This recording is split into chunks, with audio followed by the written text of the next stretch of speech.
So, ayun guys, andito naman tayo muli sa Amaduras Cafe. So, ayan, nakita nyo to, may sticker na naman tayong hawak. So, ilalagay ko dito.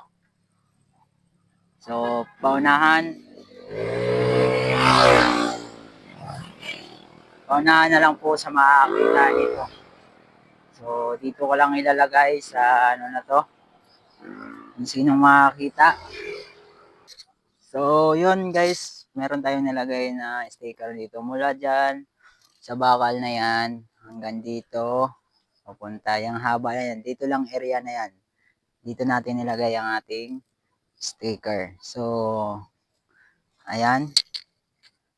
Paunahan na lang kung sino makakita. So, sa makakita ay GCash 150. So, paunahan na lang sa mga naka-follow sa atin. So, make sure lang po naka-follow kayo. And like and share po para sa video natin. Kaya tag nyo na ang Amaduras Cafe. Paunahan na lang po kung sino una makakita. Yun lang.